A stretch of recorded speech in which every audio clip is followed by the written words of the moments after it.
बिस्मिल्लाहिर्रहमानिर्रहीम। नाज़रीन सलाम अलैकुम। नाज़रीन, आज हमारे साथ मौजूद हैं आली जनाब मौलाना मोहम्मद हुसैनी साहब क़िबला, जो कि मुज़फ़्फ़रनगर से तो ताल्लुक़ रखते हैं लेकिन सारी दुनिया में पहचाने जाते हैं अपने एक अलग अंदाज़ के साथ। क़िबला अस्सलामु अलैकुम। वालेकुम अस्सलाम व रहमतुल्लाहि व बरकातुहू। क़िबला, सबसे पहले तो कारवान हिदायत की टीम सरज़मीन मेरठ पर आपका खैर मक़दम करती है और तहे दिल से इस्तक़बाल करती है। आपकी मोहब्बतों का मैं शुक्रगुज़ार हूँ और आपकी पूरी टीम का कि आप यहाँ तशरीफ़ लाए। क़िबला, आपसे सवाल ये था, इज़राइल के हमले के बाद जो ईरान ने पलटवार किया है उसके बारे में आपका क्या ख़याल है? देखिए, पूरी दुनिया में सोशल मीडिया हो या कोई भी ऐसी जगह कि जहाँ से दुनिया तक आवाज़ पहुँच रही है, ये कहा जा रहा है कि ईरान ने हमला किया है। ईरान ने हमला नहीं किया, ईरान ने दिफा किया है। हमला वो था जो पहले हुआ था जी। और अब हमले के बाद जो कार्रवाई होती है वो हमला नहीं होता है, वो दिफा होता है। तो ये दिफा है और दिफा दुनिया में हर इंसान जो दिफा करने की ताकत रखता है, जवाब देने की ताकत रखता है, वो जवाब देता है। तो अगर ईरान दिफा कर रहा है तो ये हक़ है, चूँकि उस पर जुल्म हो रहा है।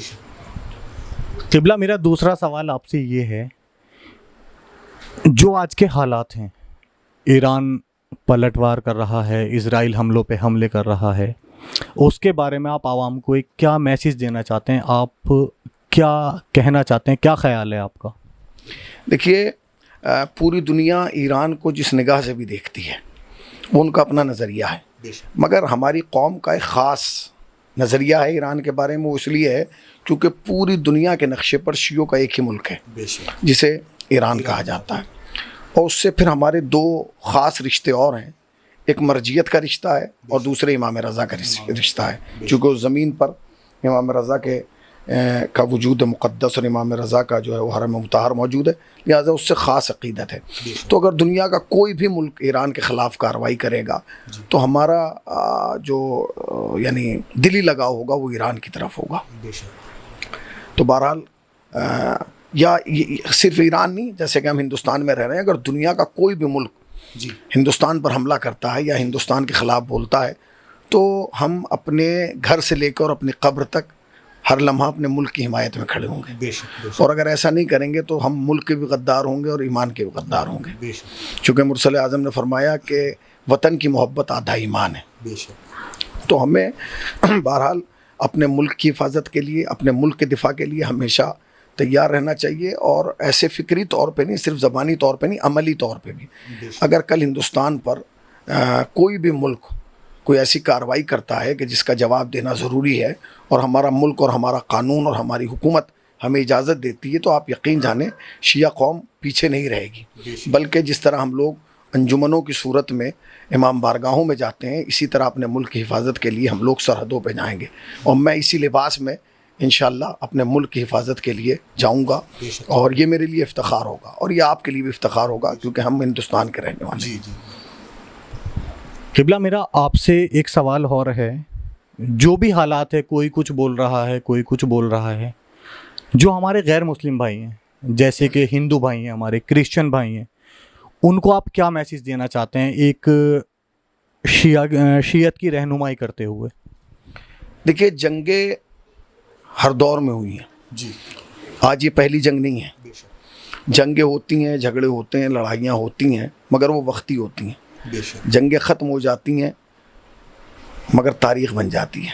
तो कहीं ऐसा ना हो कि इस जंग के दरमियान, इस जंग को लेके हमारे और आपके दरमियान इतने इख्तलाफात आ जाएं कि जंग ख़त्म हो जाए मगर हमारे और आपके दरमियान की जो दूरी है वो ख़त्म ना होने पाए। लिहाजा मेरी गुजारिश ये है अपने हिंदू भाइयों से या अपने गैर मुस्लिम भाइयों से कि ये जो जंग हो रही है ये हिंदुस्तान के साथ नहीं हो रही है, ये ईरान की और इज़राइल की जंग हो रही है। लिहाजा ये देखें कि मज़लूम किस तरफ है, जहाँ मज़लूम है वहाँ हमें होना चाहिए।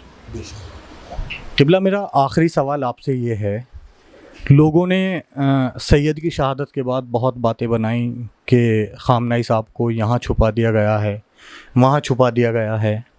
फिर ख़ामनाई साहब ने अपनी ऑफिशियल साइट से अनाउंस किया कि वो जुमे की नमाज़ तेहरान में अदा करेंगे, और आज शुक्र खुदा है कि आज उन्होंने नमाज जुमा تہران میں ادا کی، اس کے بارے میں کیا خیال ہے آپ کا؟ دیکھیے آیت اللہ خامنائی جو ہے وہ دنیا کی ایک بڑی شخصیات میں سے ایک ہیں جی انہیں تعارف کی ضرورت نہیں ہے، انہیں شناخت کی ضرورت نہیں، انہیں پہچان کی ضرورت نہیں، الحمدللہ پوری دنیا انہیں پہچانتی ہے، اور بلا تفریق مذہب و ملت ہر مذہب کا انسان ان کی تصویر کو بھی پہچانتا ہے اور ان کی تقریر کو بھی پہچانتا ہے۔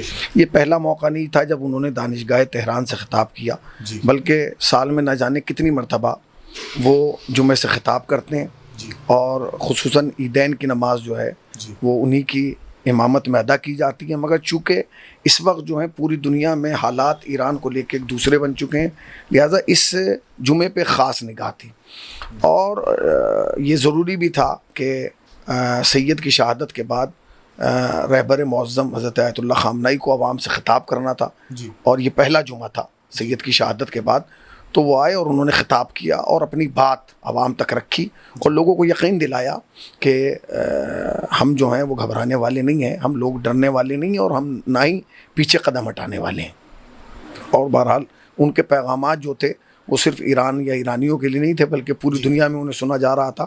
دنیا کے ہر چینل نے، خصوصاً ہمارے ملک کے چینلوں نے بھی جو ہے ان کے اس جمعے کو دکھایا، تو یہ خود ایک بڑی چیز تھی، اور یہ پہلی بار نہیں ہوا، بارہا ان کے پیغامات اکثر دکھائے جاتے ہیں اور سنائے جاتے ہیں۔ تو میری نگاہ میں تو یہ ہے کہ سید کی شہادت کے بعد انہیں خطاب کرنا تھا، تو اب چونکہ پہلا جمعہ یہی تھا تو انہیں آج ہی کے دن خطاب کرنا تھا، اور الحمدللہ انہوں نے خطاب کیا اور پوری دنیا نے اسے سنا، اور ہم دعا گو ہیں کہ پروردگار عالم انہیں عزتوں سے نوازے، ان کے وقار میں دن پر دن اضافہ فرمائے، اور ان کو ہر بلا سے محفوظ رکھے۔ ناظرین، یہ تھے ہمارے ساتھ عالی جناب مولانا محمد حسینی صاحب قبلہ۔ آپ کا چینل کو ٹائم دینے کے لیے بہت ہی شکریہ۔ آپ کی محبتوں کا کیا تشریف ہے۔